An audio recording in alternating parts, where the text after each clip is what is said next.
The king of Kolvar knelt on the cold obsidian floor of her hall, and the whole of the northern court held its breath to watch him do it. Vesna sat very still upon the high seat of Sarnhold and let him kneel. She had built this hall herself, or as near to it as any ruler ever builds a thing, which is to say she had willed it into being, across 5 winters of patience and blood. The pillars rose in pale gray stone veined with silver.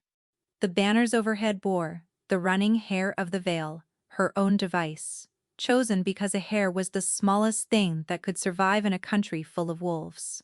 The men and women ranged along the length of the hall were hers. The guards at the doors were hers. The throne beneath her, worn smooth now to the shape of her body, was hers. And the man on his knees before her had once thrown her out into the snow, to die. He did not know it was her. He had come to Sarnhold the way a beggar wears a borrowed coat, in the plain, dark traveling clothes of a man who did not wish to be known on the road. His head was bowed. His shoulders, which she remembered as the broadest in any room he had ever entered, were bowed too, curved inward as though something inside him had caved and pulled the rest of him after it. He had asked, through her steward, for an audience with the Queen of the Vale. He had not asked her name. Kings did not trouble themselves with the names of the small crowns they meant to borrow from. "Rise and speak," said her steward, and his voice rang cold off the stone. The king did not rise. That was the first surprise. A man who comes to beg still expects to be told twice, and he did not wait to be told twice. He stayed down, one knee against the floor, his hands open upon his thigh, and when he spoke, his voice was lower and rougher than the voice that had lived 5 years in her memory, worn thin the way a road is worn thin. "I have not come to be received as a king," he said. "I have come as a man with nothing left to trade but his pride, and I will spend even that, if the Queen of the Vale will hear me." A murmur moved down the hall like wind through dry grass. Vesna did not move. She had learned, in 5 years, that stillness was a kind of power, that a queen, who does not flinch, teaches the whole room to hold its breath and wait upon her. She had learned it from necessity. She had been a girl who flinched at everything once. That girl was dead in a snowdrift somewhere behind her, and Vesna did not grieve her. She looked at the bent, dark head of Emmerich of Kolvar, and felt the old wound turn over in her chest like a sleeping animal. They were saying it in the corridors already. She could hear it even now, running beneath the murmur, the thing her people had whispered when the ragged party first came through the mountain gate. The wolf of Kolvar has no beast left in him. The great king cannot shift. The stillness has taken him, and it is eating his whole line, and he has come north to the little vale, to beg for a cure that does not exist. She had heard grander men laughed out of grander halls, for less. The stillness? Even in Sarnhold. Safe behind its wall of mountains, they spoke the words softly, the way one speaks of a plague that has passed close to the door. It had crept into the bound kingdoms one throne at a time, a silencing that no healer could name and no army could fight. First, the beast grew slow to answer its master. Then it would not answer at all. Then the children of that blood were born wolves only in name, and the great old lines guttered out like candles in a shut room. Every kingdom of the accord had felt its cold breath, every kingdom but hers. That was the tale that had brought a king to his knees on her floor, and she had known the shape of it long before his steward ever asked for the door. No one was laughing. There was something in the sight of him on his knees that stopped the laughter in the throat. He had been terrible once. She, better than anyone alive, knew exactly how terrible. And to see a terrible thing brought so low did not gladden the heart the way she had promised herself, across 5 winters, that it one day would. It only made the hall colder. "You may put your plea to the queen," her steward said. "Look upon her and speak." And Emmerich of Kolvar lifted his head. She watched it happen. She watched his gaze come up off the floor and find the high seat, and find the woman upon it, expecting a stranger, expecting some hard northern matron he could soften with a king's careful words. She watched his eyes reach her face. She watched him stop breathing. For the length of a heartbeat, the whole of the man simply went out, like a lamp in a draught. The careful, bent penitence, the borrowed humility, all of it fell away, and what was left underneath was so raw and so undefended that she had to press her hands flat against the cold arms of the throne to keep from looking away. His lips parted. No sound came. His gray eyes, the gray of a winter sea, moved over her face as though the world had tilted on its edge and spilled the one thing into the room he had never expected to see again.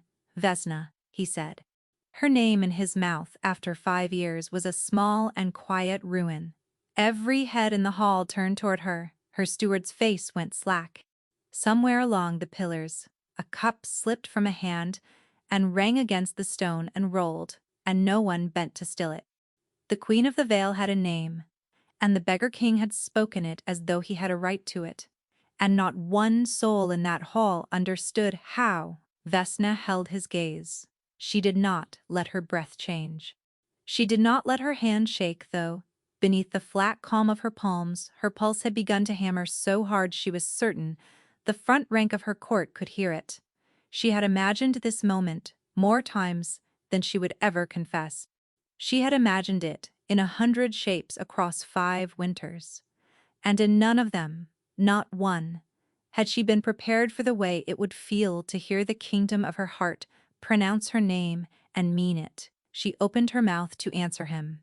5 years earlier, Vesna had believed, with the whole foolish courage of a girl who had never once been chosen for anything, that she was about to be chosen for everything. She had been a ward of the fortress of Kolvar since before she had memory. No one knew who had left her at the kennel gate in the depth of a winter so hard the milk froze in the pail, and no one had ever come back to claim her.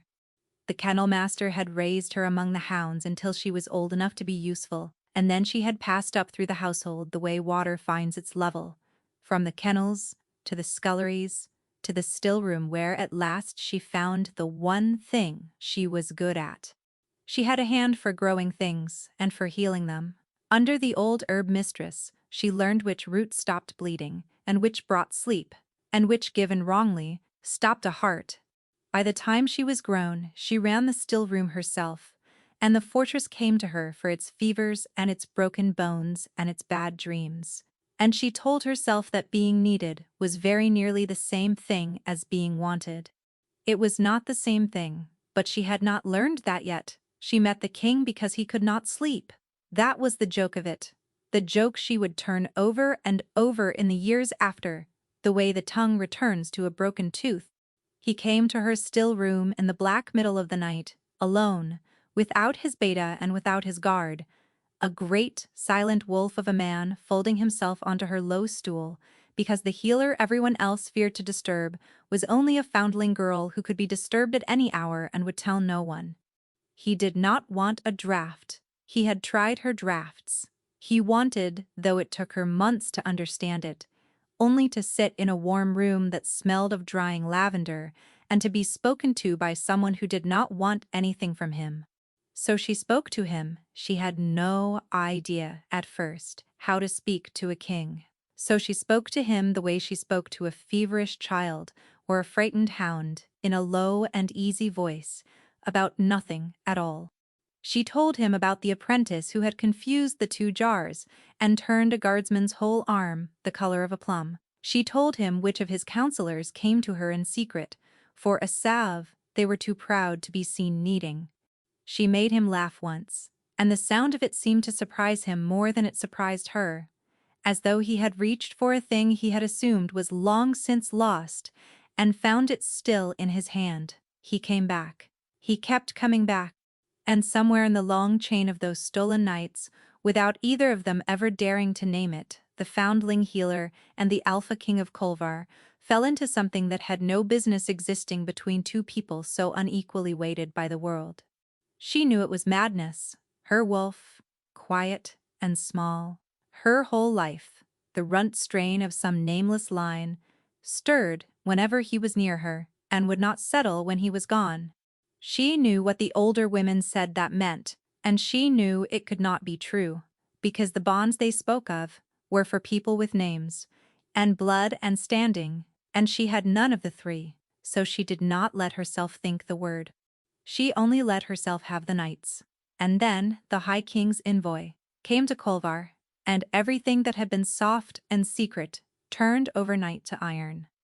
Dox, Gazimir, High King of the Accord, to whom Emmerich and every alpha of the bound kingdoms owed their fealty, had decided it was time the Wolf of Kolvar took a mate. Kolvar was rich in ore and river and men, and a king so rich and so unwed was a danger to a high king's careful sums. The envoy read the decree in the great hall in a flat, clear voice, while the court stood silent. The king would choose. The king would choose within the turning of the moon, and he would choose from among the daughters the accord had judged fitting, and chief among them, brought north in a litter hung with the high king's own colors, was the lady Leora, a cousin of Casimir's own house. Vesna stood at the back of the hall among the household servants, where a ward belonged, and told herself the cold in her belly was only the draught from the open doors. But that night he came to the still room, as he always came, and he took her hands in both of his, which he had never once done, and he looked at her with something desperate burning behind the winter gray of his eyes. "It changes nothing," he said. "Do you hear me? It changes nothing that matters." She wanted to believe him. Gods forgive her, she wanted it so badly that she did believe him, because a girl who has been chosen for nothing, her whole life, will believe almost anything, from the mouth of the one person who has ever looked at her as though she were the answer to a question worth asking. By morning, the whole fortress was whispering. They had seen the way the king looked at the foundling in the still room. They had seen him leave his own hall to sit in hers. Some laughed at it, and some were scandalized by it. But underneath the laughing and the scandal ran a current that reached even Vesna, a current that whispered, "What if? What if he does not choose the High King's cousin? What if he chooses her? What if the strangest thing any of them had ever seen was about to come true in front of the whole court? An older healer, a kind one, caught her wrist in the corridor and would not let it go. Whatever he has told you in the dark," the woman said, low and urgent, "do not build your life upon it, before the light. Kings are not free, the way you are free. Guard your heart, child, or it will be taken from you in the open hall with the whole court watching." Vesna pulled her wrist away, gently, because she was always gentle. "You don't know him," she said. She believed that too. That was the worst of it, looking back. She had believed she was the one who truly knew him. At dusk, the herald cried the news through the fortress that the king had named the hour. The choosing would be held the following evening at the setting of the sun, before the High King's envoy and the whole assembled court. Every unwed daughter the accord had put forward would stand in the light of the great hall, and the Wolf of Kolvar would walk their line, and he would name the one he took to mate before them all. And Vesna, a foundling with no name and no blood and no place in any line the accord would ever recognize, went back to her still room that night and lay awake in the dark with her small, quiet wolf, turning restless beneath her skin, and let herself believe, one final, foolish time, that tomorrow at sundown, he would come and find her in the crowd, and choose her anyway. The great hall of Kolvar had been dressed for a wedding that had not yet happened. They had hung the high beams with winter greenery and the long banners of the Black Wolf, and they had set torches the whole length of the walls so that the light fell gold and shivering over the gathered court.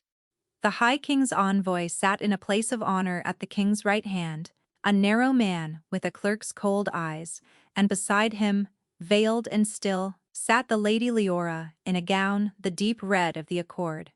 Along the center of the hall, the chosen daughters stood in a shining line, each in the colors of her house, each waiting to be walked past and weighed. Vesna stood where she had always stood, at the back, among the household. She had not been put in the line. Of course she had not. She had no house and no colors. But she had washed and plaited her hair, and she had put on her one good dress, the gray one, and she had let herself come down to watch. And if some small mad part of her had dressed with more care than watching required, she did not examine the reason too closely. The king came in, and the hall went to its knees, and Vesna went down with the rest. And when she rose again, she looked at him and knew at once that something was terribly wrong. She knew his faces. 500 stolen nights had taught her every one of them, the tired face, and the amused face, and the rare unguarded face he wore only in the last hour before dawn. The face he wore now, she had never seen. It was a shut door.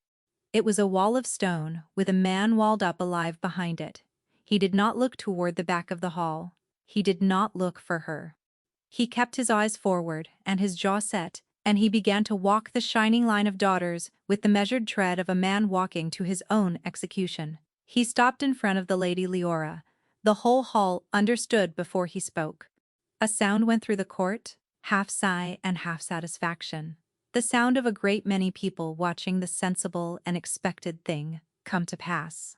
The High King's envoy allowed himself a thin smile, and Emmerich of Kolvar reached out and took the Lady Leora's hand and raised it, and said, in a voice pitched to carry to the farthest corner of the hall, "This is my choice." Vesna did not remember deciding to move. She only found that she had come forward a step, out from the shelter of the household, into the edge of the torchlight, and that her face must have shown everything, because his eyes finally came to her, dragged to her across the crowded hall as if against his will. For one instant, she saw the truth in them. She saw the wall crack. She saw a grief so vast and so helpless behind his winter eyes that it should have warned her, should have told her that whatever was happening here was not the thing it appeared to be. But she was 25, and her heart was breaking in front of 400 people, and she was in no condition to read grief. She read only that he had looked at her at last, and she took one more step, and some ruinous hope in her opened her mouth to say his name. And Emmerich killed it. "You," he said, and his voice was a whip, the ward from the kennels. "You have been carrying a foolishness above your station, and it ends tonight in front of them all, so that no doubt remains." He did not raise his voice. He did not need to. The hall had gone so silent she could hear the torches breathe.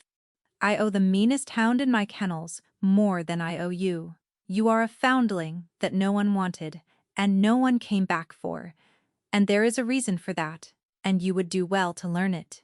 Get out of my hall, get out of my fortress, and do not let the sun find you within my borders, or I will have the dogs put you beyond them." She would remember later that not one person laughed. That was the strange mercy of it, the only mercy in the whole black night. The court that had laughed at her hope did not laugh at her ruin. They only looked away, 400 faces turning from her all at once, because there is a cruelty so complete that even a cruel crowd cannot bear to witness it. She caught, as she turned, one last thing that she would spend 5 years trying to make sense of. The Lady Leora, the chosen bride, the High King's own cousin in her deep red gown, was not looking away. Leora was watching her with an expression that had no triumph in it at all. It was something closer to grief, or to fear, the look of a woman who has been handed a prize she did not ask for and understands too late. Their eyes met across the ruined hall for the space of a breath. Then Vesna was past her, and the moment was gone, and she told herself she had imagined it. She did not cry. She was proud of that. After, in the small, cold way, one is proud of surviving a wound. She stood in the torchlight with her whole self coming apart behind her ribs, and she looked at the man she had loved past all sense, and she did not cry, and she did not beg. She simply turned, in her one good gray dress, and walked the length of that silent hall alone, and every step was a mile, and the doors at the end of it were very far away. Behind her she heard nothing, no word from him, not one. They did not even give her a cloak. She had thought in the numb hours of packing the little she owned, that surely someone would bring her a cloak, that even in disgrace, the still-room mistress who had healed the whole fortress would be granted a cloak against the mountain cold. No one came. The Accord's word was the Accord's word, and the king had spoken it, and a fortress that had come to her for its every fever now bolted its doors against her, one by one, as she passed. So Vesna went out through the mountain gate of Kulvar, in her grey dress, with a bundle under her arm and no cloak on her back. And the winter took her the moment she cleared the walls. The wind came down off the peaks like a living thing. The snow was already falling, thick and silent, filling in her footprints behind her as fast as she made them, as though the world itself wished to leave no record that she had ever been there at all. She walked, because to stop was to die. She walked into the dark and the white until the lights of Culver were gone behind the falling snow, until there was no fortress and no king and no line of shining daughters, until there was nothing in all the frozen world but one small nameless creature putting one foot in front of the other, with her wolf howling silently beneath her frozen skin. The cold reached her heart somewhere. In the third hour, she felt it arrive. She felt her steps go short and then shorter, felt the strange, fatal warmth begin to spread out from her chest, and she understood, with a calm that frightened her more than fear would have, that she was not going to live to see the morning. She fell to her knees in a drift, with the snow closing gently over her like a hand, and the last thought she had before the dark took her was not of the king who had cast her out. It was a vow. If I live, she thought. If, by some mercy, I live. Then even the vow was gone, and there was only the snow. You may put your plea to the queen, her steward said. Look upon her, and speak. And Emmerich of Kulvar lifted his head, and found her face, and said her name into the silent hall as though it were the only word left in him. Vesna let the silence stretch. She had learned the uses of silence in the years since the snow. She sat unmoving on the high seat, while 400 of her own people stared from the king to their queen and back again. And she let every one of them wonder, and she let him kneel there in the wondering, and only when she judged that the moment had drawn as tight as it would go did she speak. You will not use that name here, she said. Her voice went out over the hall, clear and cool and entirely her own. You gave up any claim to it in another country on a colder night than this. In this hall, I am called your grace, or I am called the Queen of the Vale, or I am not called at all. Do you understand me, King of Kovar? She watched the word claim land in him like an arrow. He bowed his head again, lower than before. Forgive me, he said. Your grace? I forgive nothing, Vesna said. I have not decided yet whether I will even hear you. Rise. I will not have it said that the veil left a king on the floor longer than it took to teach him where he was. He rose slowly, and she saw the cost of it in him, the way a man who has been ill rises, gathering himself in pieces. Standing, he was still the tallest man in her hall, still broad through the shoulder, but the sight that had once stopped her breath now only made the wrongness plainer. There was gray in his dark hair that had not been there.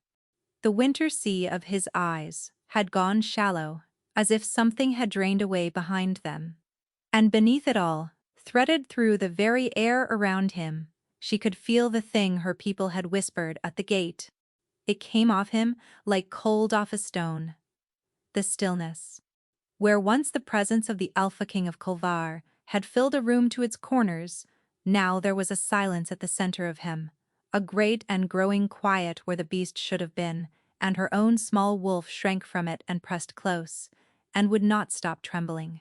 She kept that from her face. She had grown very good at keeping things from her face. Speak your plea, she said. Briefly. My court has better uses for its evening than a fallen king's confession.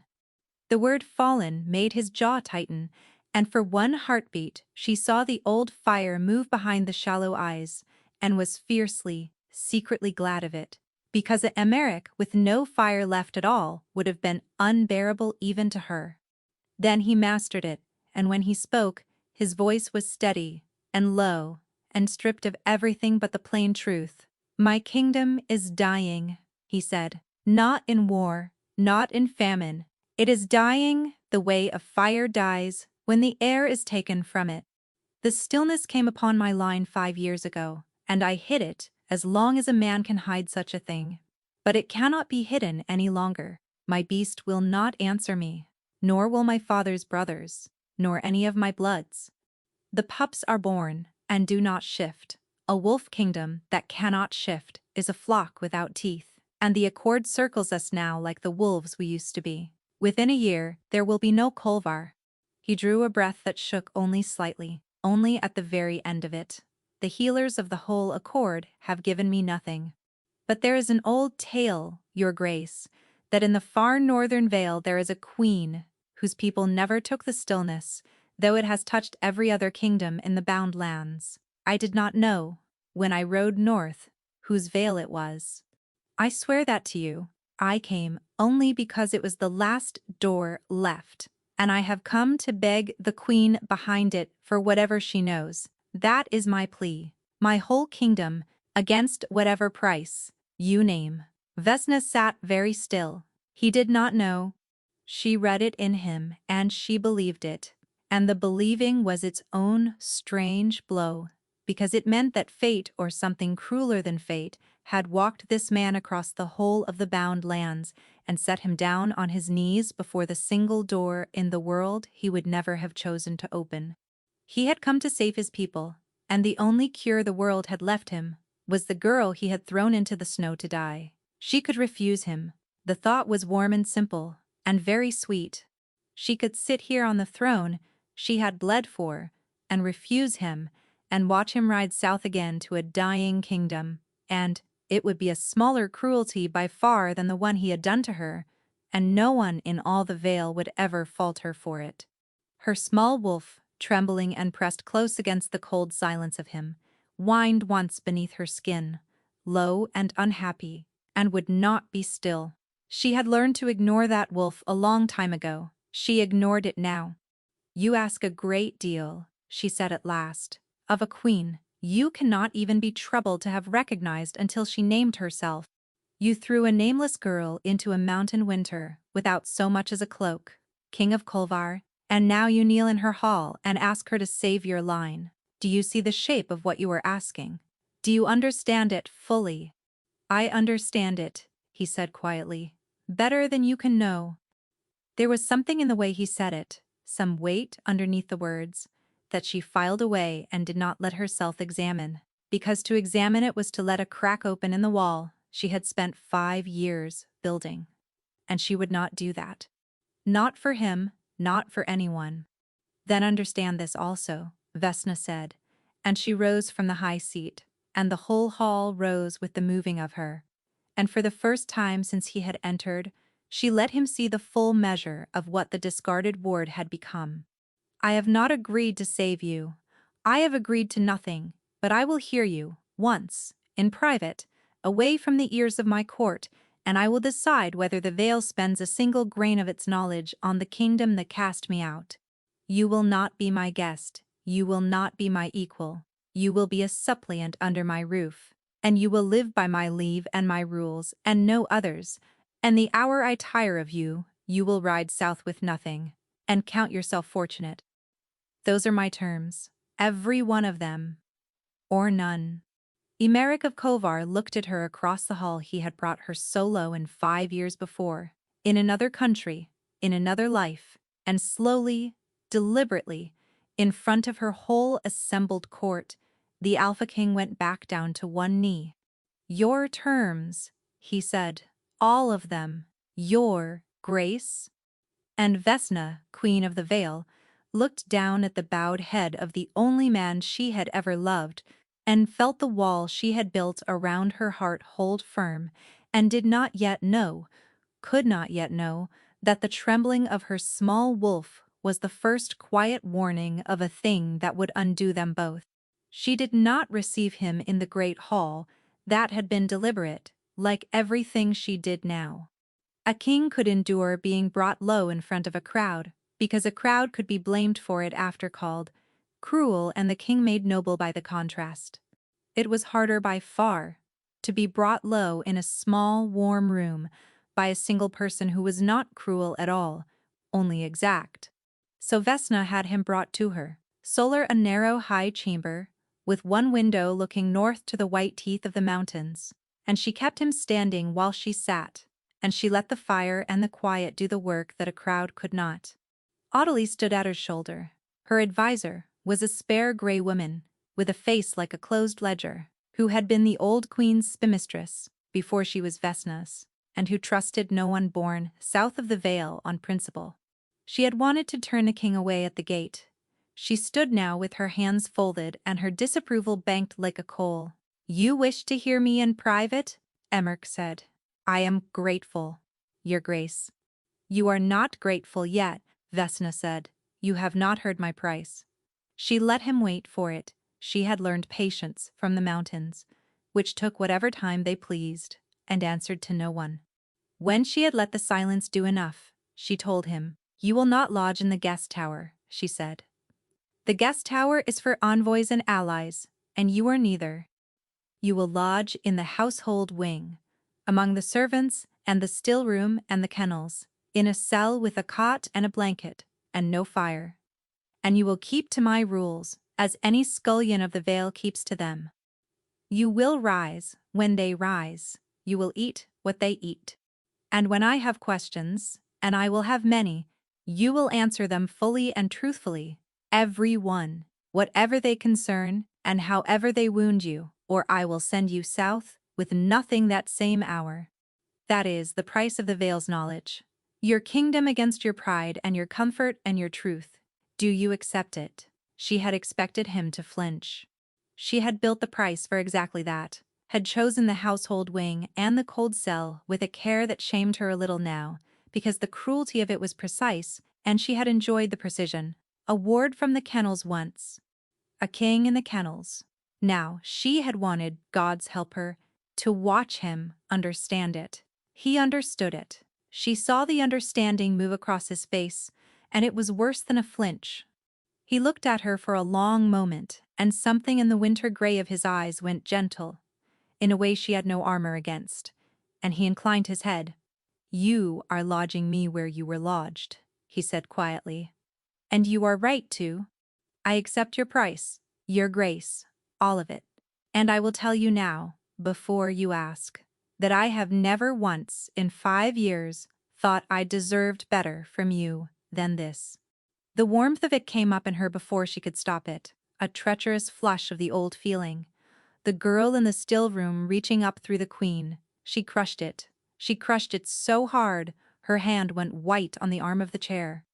"Do not," she said low, "mistake my need to study your affliction for the smallest softening toward you. I would lodge a sick dog in the kennels, too, and tend it and feel nothing. Audley will show you your cell." She rose. "We begin at dawn, bring nothing. You will not need it." She swept from the Solar before he could answer, because if she had stayed one moment longer, she was not certain what her face would have done, and a queen, who cannot govern her own face, governs nothing. Audley found her in the corridor outside and fell into step beside her, and waited until they were beyond the ears of the guards before she spoke. "You mean to keep him, then?" the adviser said. It was not quite a question. "I mean to study him," Vesna said. "There is a difference." "There is," Audley agreed, "and there is not. I have served 2 queens, now, your grace, and I have learned to tell the two apart, the studying and the keeping, and I am not certain tonight that you can." She stopped, and Vesna stopped with her. "I remember the girl who came over our pass with ice in her hair, more dead than living, and would not say who had done it to her. I remember that she woke screaming for the better part of a year. I never learned the name of the man who put that ice in her hair, but I know his crest is a black wolf, because I have watched your face since he knelt in your hall, and a face does not do what yours has done for a stranger." Her voice, for once, was almost gentle. "Lodge him in the kennels if you must, but bar your own door tonight, child. not against him, against yourself. Vesna did not answer her. There was no answer that was both true and bearable. It was only later, in the deep of that first night, alone in her own chambers with the door barred and the fire low, that the thing she had been dreading since the mountain gate finally came for her, her wolf, woke. It had been quiet for 5 years. It was a small wolf, a runt of some nameless line, and it had gone silent in the snow the night she nearly died, and had barely stirred since she had thought it broken.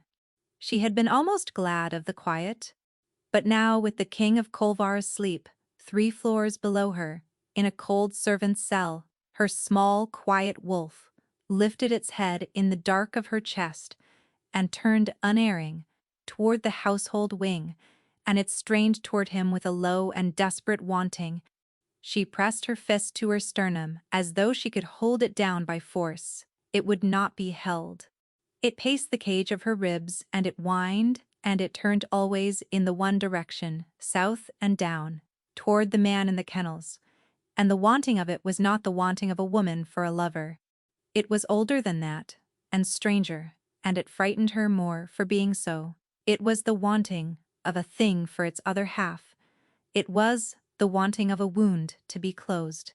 Vesna lay rigid in her royal bed and stared at the black ceiling and understood, with a dread that no crown could touch, that the danger she had let through her gate was not the king at all. It was what the sight of him woke in her. The examinations taught her nothing, and everything. She had him brought to the still room each dawn, and she went over him the way she had once gone over the fortress of Kolvar's fevered and broken, with clean hands and a cold eye and no mercy in either. She listened to his heart, which was strong. She looked at his eyes, which were clear. She tried the remedies, the old records of the Vale, held against every wasting she knew, the bitter northern roots, and the smoke of dried blood moss, and the long cold baths that had broken lesser sicknesses. She tried the marrow broths that put weight back on the starved. She tried the deep needlework the old queen's healers had used to wake a sleeping limb, pressing points along the spine where a wolf's beast was said to den. She tried, in the end, things she did not believe in, the charm knots and the salt lines, the mountain grandmothers swore by, because a healer who has run out of medicine will try the things she scorns. None of them touched the thing in him. His body was hale. It was only that the beast at the center of it was going out, quietly, like a coal raked from the fire, and left on cold stone, and no medicine she owned could put breath to a fire that had no fuel left to burn. He bore all of it without complaint. He sat for the needles and drank the bitter broths, and stood the cold baths with his jaw set, and never once reminded her that he was a king, and she had once scrubbed his fortress floors. That patience was its own small torture to her, because a tyrant she could have gone on hating in good conscience, and this man made hating him a labor she had to renew each dawn. But she learned him again in those dawns, and that was the danger she had not counted. She learned that the king who had cast her into the snow was, in every small, unwatched moment, kind. He was kind to her servants, who had braced for a tyrant, and found instead a man who learned their names, and thanked them, and would not let the old kennel woman carry the heavy pails while he stood idle. He did not play the king. He carried water. He mended a broken hinge on the still room door with his own hands, one dawn while he waited for her, and did it well, and said nothing about it, and she found it mended and knew who had done it and hated how the knowing warmed her. "They love you already," she said to him one gray morning, unable to keep the accusation out of it. "My people. A week. And they love you. It is very like you. To be loved without trying, when the rest of us must bleed for it." He was quiet a moment. "They love you," he said. "I have watched them. They would open their own veins for you, your grace. And not one of them was born, owing you a thing. That is not a small wolf, loved without trying. That is something a person builds. I have been trying to understand how you built it." He looked at her, and the old warmth was in his face again, unhidden now, and terrible for it. "How did you? A girl with no cloak, cast out into a winter, that should have killed her. How is there a kingdom at the end of that road? She should not have answered. She answered. She told him a little. How the Vale folk had found her more dead than living in a drift below their pass, a reclusive mountain people who trusted no outsider, and had taken her in only because a hare that survives the wolf is thought lucky in the north. How she had earned her place among them one small usefulness at a time, the way she had earned every place she had ever held. Healing their sick and settling their quarrels and asking for nothing, until the asking for nothing was itself the thing that made them turn to her. How the old Queen of the Vale had died childless in the third winter, and how by then Vesna had so bound the quarreling valleys into one people that they had raised her to the empty seat with their own voices, a foundling with no blood. Because blood had turned out to matter less in the mountains than the plain fact of who had held them together when the snows came. You did not take it, Emeric said softly, when she had finished. The throne, they gave it to you. There is a difference, she agreed. There is all the difference, he said, and the awe in it was so quiet and so complete that she had to turn away and busy her hands with jars that needed nothing done to them. It was Ottilie who broke the spell, as Ottilie broke most things, with the truth. The advisor came to the still room that evening after the king had been sent back to his cell, and she barred the door, which she never did, and she set an old cracked book upon the table, one of the oldest the Vale kept, and her closed ledger of a face was, for once, not closed at all. It was afraid. I have found your stillness, your grace, she said. It is in no healer's book, because it is not a sickness. It is a wound. She opened the cracked book to a page marked with a strip of hide. The old northern folk knew it. When a true bond forms between two wolves, a mate bond, the deep kind that binds beast to beast, and not merely heart to heart, it becomes a part of what they are. And if such a bond is formed, and then torn, violently, before its time, not grieved but severed, the beast begins to die of the wound, slowly, silently. It is called in this book the going quiet. She looked up. Kolvar's king did not catch a plague 5 years ago. He was cut, and what cut him was the tearing away of a true mate. The still room had gone very cold. No remedy will mend it, Ottilie went on, relentless because she was Ottilie. No root, no smoke, no bath. A severed bond can be healed by one thing only. The book is plain on it, and that is the mending of the bond itself, by the two it was torn between. Which means, your grace, that the king of Kolvar can be saved by exactly one person in all the bound lands. She did not say the name. She did not have to. And there is more, and it is worse, and it is why I barred the door. She turned the page. The going quiet does not stay on one side of a torn bond. In time, it crosses. It comes for both. She met Vesna's eyes and held them. The old kennel woman told me this morning that her queen has not been able to warm herself in a week, that her queen startles at nothing, that her queen's own wolf has gone strange and restless after 5 years of silence.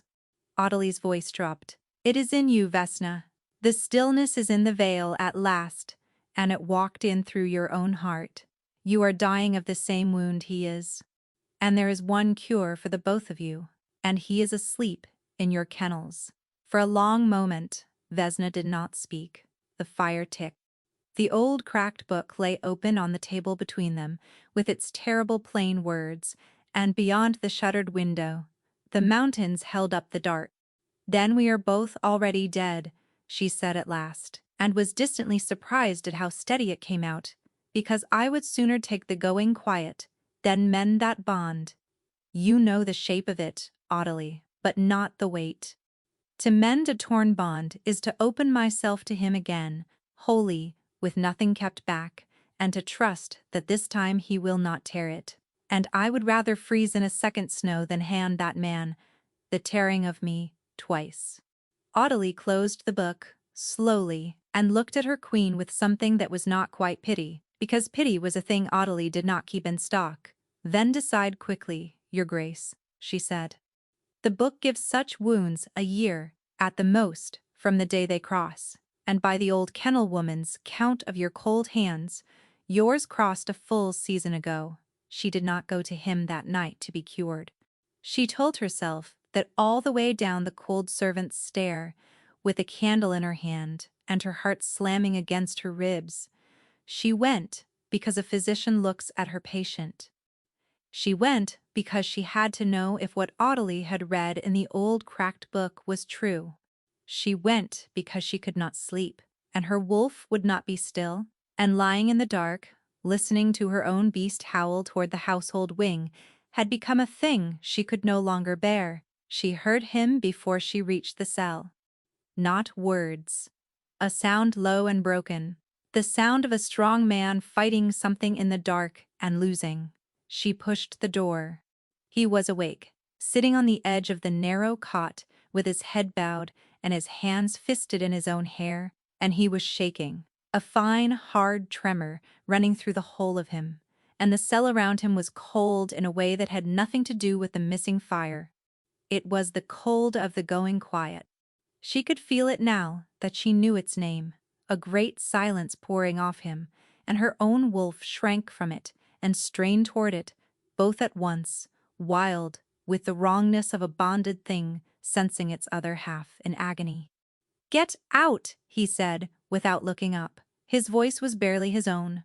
"Your Grace, please. You should not see this. I have seen worse," she said, and did not move. "It comes at night." He ground out the quiet. "It presses. I can feel it taking another handful of him each time, my beast, and there is nothing to set my teeth in, nothing to fight, only the going." A shudder took him. "Some nights I think it would be a mercy to let it finish."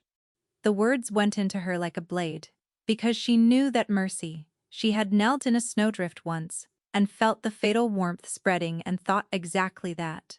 And her body, which she had governed so carefully for 5 years, betrayed her all at once and completely. She crossed the cell, she knelt in front of him. She took his fisted hands in both of hers and pulled them from his hair, the way he had once taken hers, in the still room a lifetime ago, and she held them. The moment she touched him, the cold broke. She felt it happen through her own skin. The great silence pouring off him faltered, stuttered, and pulled back, and warmth came up between their joined hands like a coal, breathed back to life, and his beast, guttering, surged toward the contact with a desperate, wordless gratitude that she felt in her own chest as if it were her own.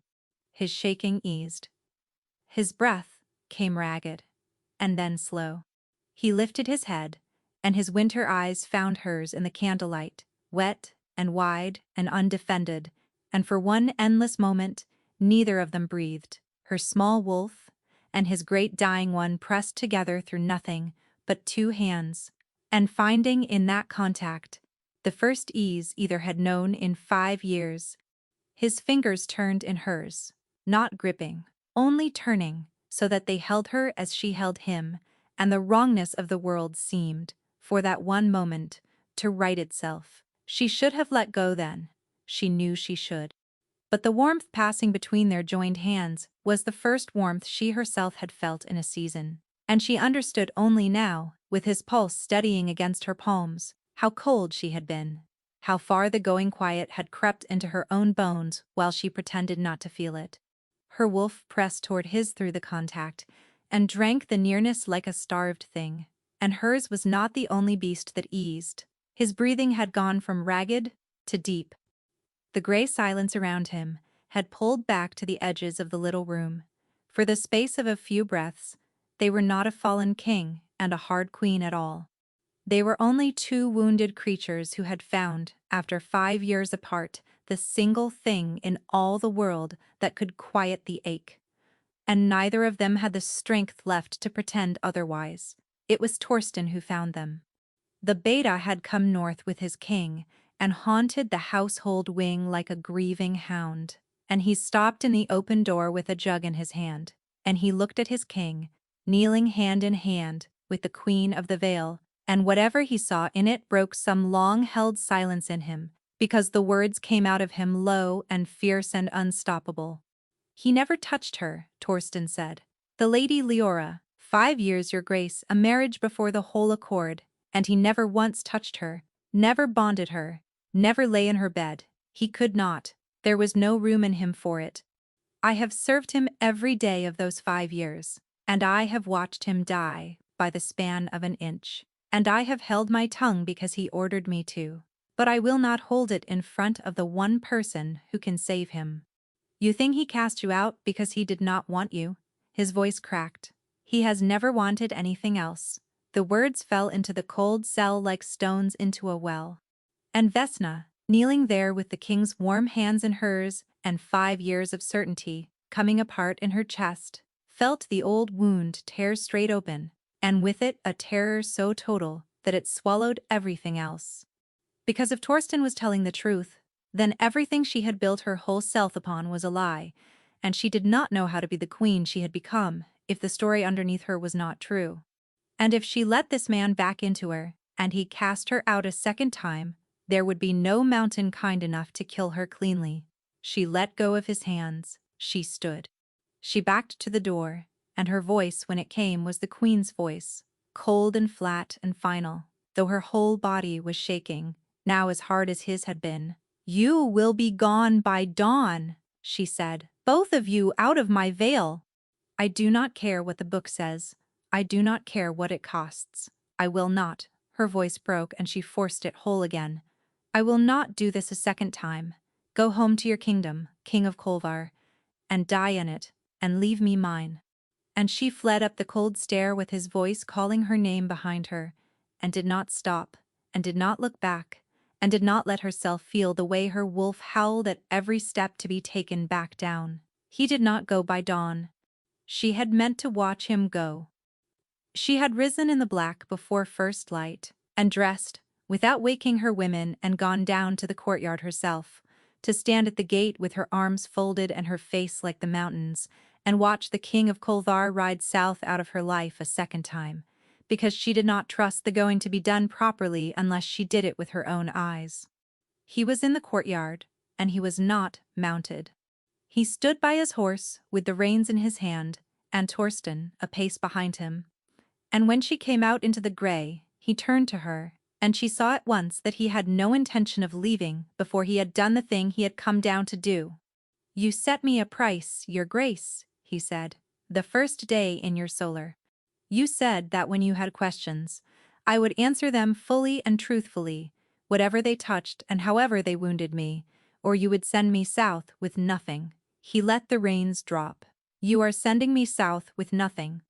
So I will pay the price before I go, for the one question you have never once let yourself ask me, because you are owed the answer, and because I am done, dying with it locked behind my teeth. I asked you nothing, Vesna said.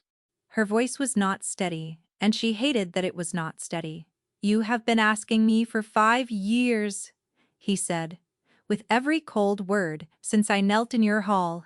You want to know why, not why I chose her, why I did it, the way I did it. Why I made it cruel? She said nothing. She could not have spoken if the veil had depended on it.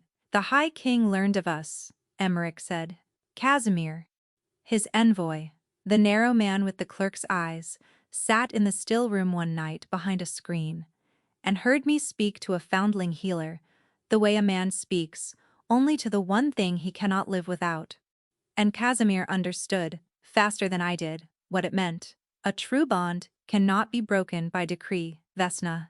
It cannot be married, over, or bought out, or set aside. An alpha king with a true mate answers to no high king, makes no alliance, he does not choose, bends to no accord. I was the richest crown he held, and the least bound, and he had found the one lever that could break me. His jaw worked. He came to me in private. He told me I would renounce the ward and take his cousin to mate and swear it on my beast, a blood oath, the kind that kills the wolf who breaks it, and if I refused, he would have you killed, not banished. Killed. And made to look like my own doing, so that even in death, you would be nothing but a shame. I had scrubbed away the grey courtyard had gone very silent. Even the horses had stilled. I could not fight him, Emeric said. A blood oath sworn to a high king is wolf law, older than any crown, so I made a choice, and I have hated it and blessed it every hour of 5 years. I swore the oath. And then I made the casting out as monstrous as I had the stomach for, in front of the whole accord, because I needed Casimir to believe past all doubt that you were nothing to me. If he had seen one crack, one flicker, of what you truly were, he would have hunted you to the ends of the bound lands. So I called you a foundling. No one wanted. I told you there was a reason no one came back. I made myself the villain of your whole life in 1 hour, on purpose, with my eyes open, because a villain's discarded ward is safe, and a king's true mate is dead. You could have told me. The words tore out of her before she could stop them, and they were the girl's words, not the queen's, raw and 5 years old. One word, Emeric, on the road, in the dark, any night in the still room before the envoy ever came. You could have told me it was a lie and let me choose for myself whether to run. And if you had known, he said, you could not have hidden it.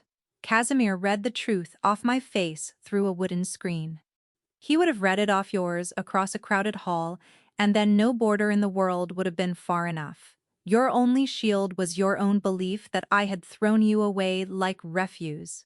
A false cruelty you would have seen through in a heartbeat, and it would have killed you. So, I made it real. I reached for the cruelest true thing I could find, and I said it to your face, and I have listened to my own voice saying it every single night for 5 years. His voice broke at last all the way through. I paid a guard to see you out the southern road with a cloak and a horse and coin, enough to reach a town. I learned a week later that the envoy's men had followed him, taken the cloak and the horse and the coin, and turned you out onto the moor, on foot, in the teeth of the storm, to be certain that the one soul who might one day speak of the king's shame did not live to speak of anything. For 5 years. Vesna, I believed I had murdered you with my own cruelty, in the very act of trying to save your life. The oath forbade me to seek you, or to speak your name aloud, and I could not have borne to find your bones in any case. So I ruled. I sat a throne beside a woman I never touched and never will, and I let the bond I had torn eat my beast a handful at a time, and I did not fight it very hard, because a man who has done what I did does not wake in the morning hungry to go on living. He looked at her, then stripped of every last defense. That is the truth you never asked for, he said. I did not choose her over you. I chose your life over your love, and I lost both, and I would make the same choice again tomorrow.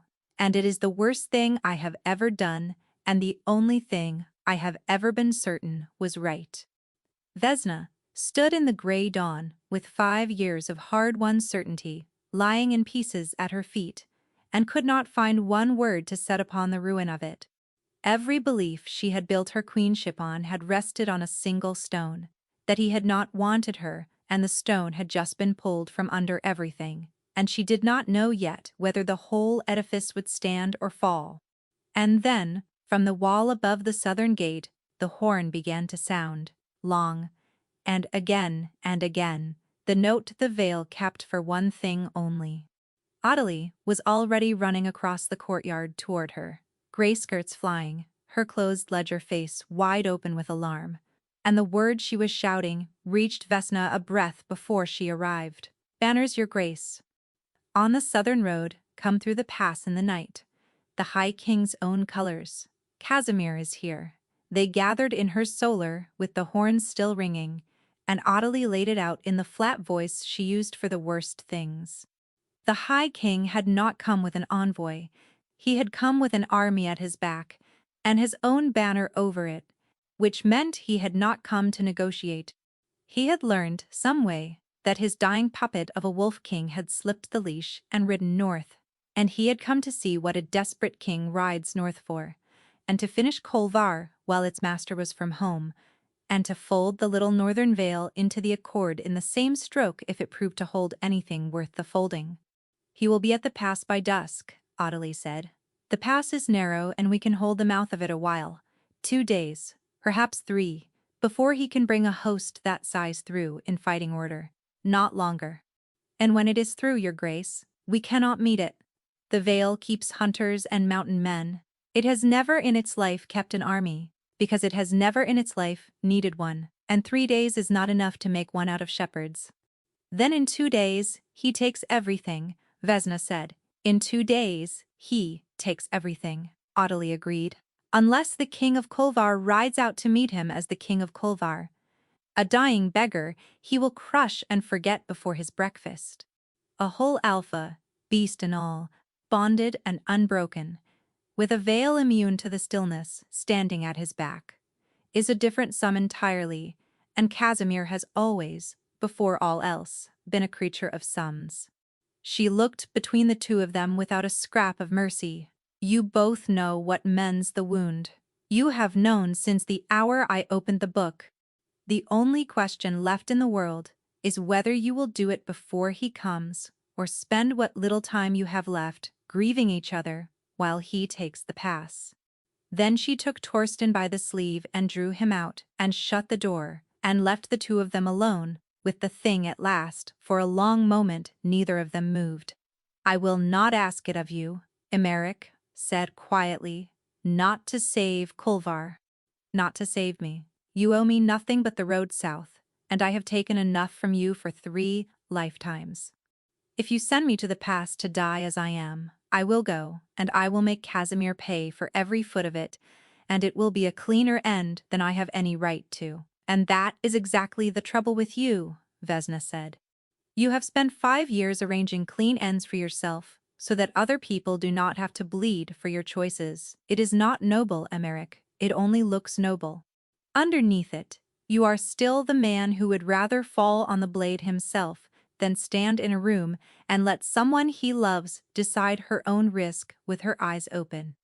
Be quiet, she said, before he could answer, because she had heard the argument forming and could not bear to lose the courage she had only just found. She crossed the room to him. She was shaking, and she let herself shake, because she was done spending her strength on the pretense that she did not feel what she felt. She had built a queen out of a girl who was thrown away, and the queen had kept her alive through 5 hard winters, and the queen had been a lie in exactly one place, and the place was him. I have hated you for 5 years, she said. I built a whole kingdom on the hating of you, stone by stone, and it was good work, and I am proud of it. And I would give back every stone of it to have been told the truth on that road, with a cloak on my back and the choice left in my own hands. You do not get to decide for me what I am strong enough to survive. You did it once, in the kindest cruelty you could manage, and it very nearly killed us both. So this time you will not choose for me. This time I choose. She took his face in her hands, the way she had wanted to and refused to, since the still room a lifetime ago. I choose you. I choose the wound and whatever it costs to close it, and I choose it cleared, as a queen and not a ward. Now stop being noble at me, King of Kolvar, and let me save your ridiculous life. He made a sound that was half a laugh and half a breaking, and then his mouth was on hers, and 5 years of severance came apart all at once. It was nothing like the still room. That had been 2 frightened people in the dark, reaching for a comfort neither dared to name. This was 2 wolves who had been torn from each other and left to bleed, and had found the wound at last with each other's hands. The bond woke where it had been cut. She felt it kindle, a single thread of gold laid back across a black chasm, and then another, and another felt his beast turn toward hers through the mending place, like a drowning thing turning toward air, felt her own small wolf, silent since the night of the snow, lift its head and howl with a joy so fierce it shook her to the soles of her feet. The cold went out of her. The going quiet in her chest guttered and shrank and fled before the warmth pouring across the mending bond, and she understood, weeping and laughing in the same breath, that this was the very thing she had been dying of all along. Not a sickness, this exact absence, and the cure for it had been kneeling in her kennels the whole while, mending her door hinges and carrying her water, and dying by inches within reach of her hand. The bond drew tight. It gathered itself. It reached to seal. And then it caught. She felt the instant it went wrong, felt it in her teeth. The gold threads, drawing them together, snagged on the old torn edge of the wound, where the bond had been ripped across 5 years before, and instead of closing over it, the wound tore wider. The going quiet, cornered, driven to the last edge of them both, did not die quietly. It surged. It poured up through the gap in the half-made bond, like black water through a cracked dam, cold beyond any winter, and it reached, and it did not reach, for the dying king. It reached for her. Vesna felt the cold slam into her chest with a force that drove the breath out of her. Her small wolf, joyous a heartbeat before, screamed and went rigid. Her knees buckled. Emeric caught her, and his face above her had gone white, with a horror she knew, the exact horror of a man watching the woman he loves fall in the snow again. And through the raw new bond, she felt his understanding arrive at the same instant hers did. The wound would take one of them to close, and it had chosen her. "No," Emeric said. "No, not you. Never you again." She felt him gather himself through the bond, felt the decision form in him whole and terrible, and she understood what he meant to do a breath before he did it. He meant to pour his own beast into the gap. He meant to give the going quiet what it had come for by feeding it himself instead of her, to close the wound with his own life, the way a man throws his body across a breach, so that she would live and the bond would seal, and he would be the one carried off into the black and silent cold. He meant to save her. He meant to choose it for her, alone, in an instant, the way he had chosen once before, on a night 5 years gone, and Vesna, dying, with the cold closing over her heart, found she had one thing left, and it was fury. "Do not!" she gasped, and she seized his wrist with a strength she did not know she still owned. "Do not you dare! That is the same? Do you not see it? That is the exact same thing you did to me before." He froze. Through the bond she felt him hear it. "You are going to throw yourself away to protect me," she said, forcing each word out past the cold. "Decide my life for me. Save me, by leaving me again. And I would spend the next 5 years the way I spent the last, alive. Because you destroyed yourself, hating a grave. I have been the disposable one my whole life, Emeric. The one who is left at gates. The one who is thrown out for her own good. The one whose fate other people decide, because they know best." Her vision was graying, but she held his eyes.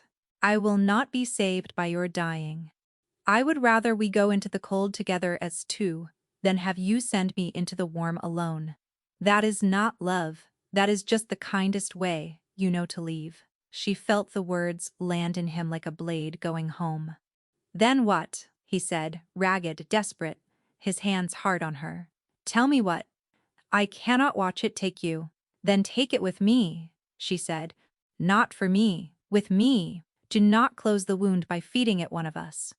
Close it by refusing to let it have either. Stop trying to pay, Emeric. Stop believing you owe the world your own destruction. You paid 5 years ago, and it bought nothing but 2 graves. Put it down. Forgive yourself for the snow, and I will forgive you for it too, here, now, and let us reach for each other as 2 people who are staying, and let the wound close on the 2 of us, alive or not at all." For one endless instant, the black cold hung over both their hearts. Then Emeric of Colvar did the hardest thing she had ever seen a man do. He let go of the debt. She felt it happen through the bond, felt him lay down the guilt he had carried, like a second skin for 5 years, felt him stop believing that the one clean thing left to a man like him was to die well and pay in full. It cost him more than the war had cost him. She felt that too. To choose to live when you have spent 5 years convinced you owe the world, your ruin is a harder thing than dying, and he did it there, on the floor of her solar, with the cold closing over both their hearts. He turned instead and took hold of her, not to shield her from the wound, not to spend himself into the gap in her place, but simply to hold on, an equal reaching for an equal. Two beasts who had each been thrown away once choosing, now to stay in the world together, or to leave it together, and neither one of them alone. Together, he said against her hair. You are right. Together or not at all. I am done leaving you in the warm. And the wound offered no sacrifice, offered nothing to feed on, closed. It closed like a wound closes. When it is finally clean, the gold thread of the bond drew tight across the healed place and held, and held, and the going quiet in both their chests did not surge and did not take. It simply went out, the way a fire goes out when there is nothing left to burn, and where it had been, there was warmth, and the warmth spread, and Vesna felt his beast come roaring back into him, whole and enormous and alive, felt the runt wolf of her own heart stand up beside it unafraid, felt the bond seal at last. Not with a lock clicking shut, but with the quiet certainty of a thing returned to where it had always belonged. She was weeping. So was he. They knelt together on the floor of her solar, breathing, alive, bonded, and for a while neither of them could do anything but hold on and shake. And somewhere to the south, faint through stone and distance, the blood oath broke. She felt it snap through the bond, felt the false thing. Casimir had chained him with shatter against the true thing they had just made whole, and she understood in that moment what Audely's old book had been circling. A blood oath, sworn to deny a true bond, is a corruption of the law it borrows from. It could bind a lonely dying wolf forever. It could not stand one heartbeat against a true bond restored, and the breaking of it, which should have killed the oath-breaker, spent itself harmlessly because there were two of them now to carry the weight of it. And a burden shared by a true pair is a burden that cannot crush. Emmerich lifted his head. His eyes, the winter gray of them, were clear and full, and alive in a way she had not seen since the stillroom. Casimir is at the pass, he said. Yes, said Vesna, and wiped her face, and stood, and put out her hand to pull her mate to his feet. Then, let us go and show the High King the sum he did not think to reckon. They met him at dusk at the mouth of the pass, and it was over almost before it had begun, because Casimir was, as Audely had said, a creature of sums, and every figure in his careful reckoning had changed past all recovery. He had come north for a dying beggar, and found a whole alpha king standing in the fullness of his beast, his gray eyes lit from within, like a forge come back to life. He had come for the puppet of a broken oath, and found a free man with a true bonded queen at his shoulder, and a veil at her back that his plague could not touch and could not enter. The High King sat his horse at the head of his host, and looked down the pass at the two of them, and Vesna watched him do the arithmetic, and watched it fail him.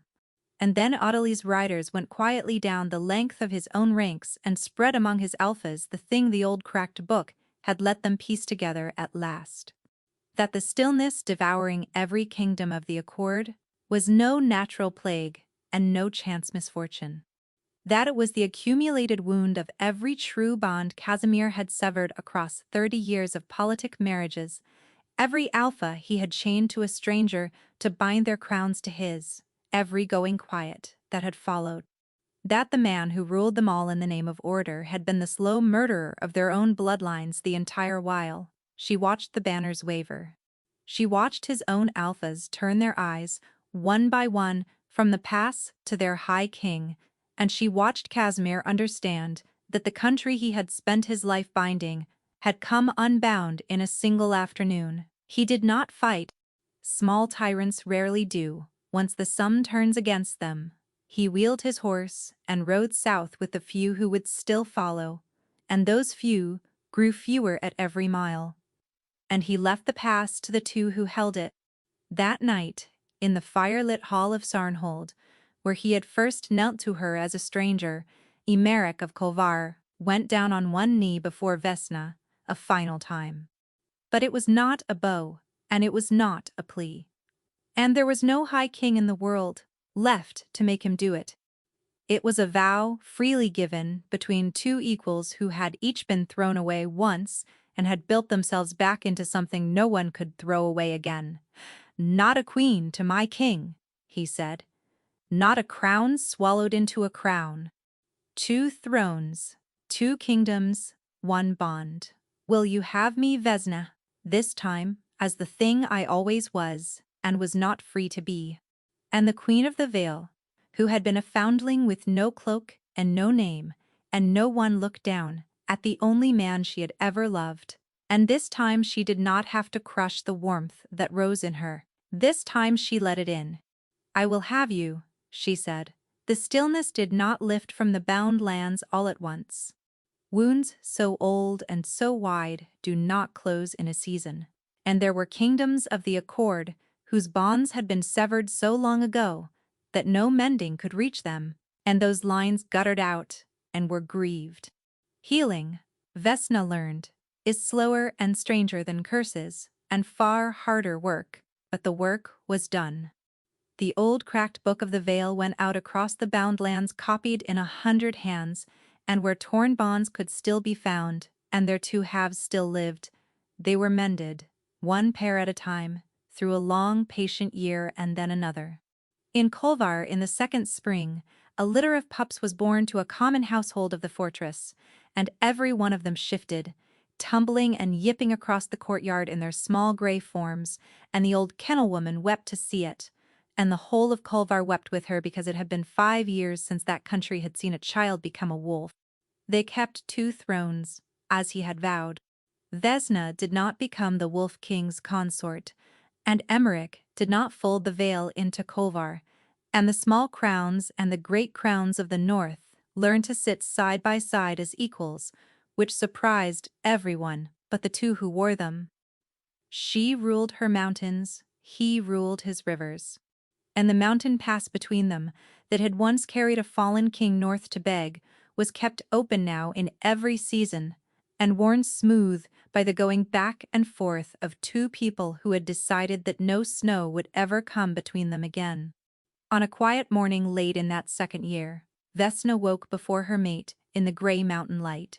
Once, in another country and another life, she had lain awake beside a man who could not sleep, and watched the dawn come, and known that she was only a borrowed pillow to a king who would cast her out by law. Now she lay beside a king who slept deep and warm and whole, one arm heavy across her, his breathing slow, his beast quiet and content beneath his skin.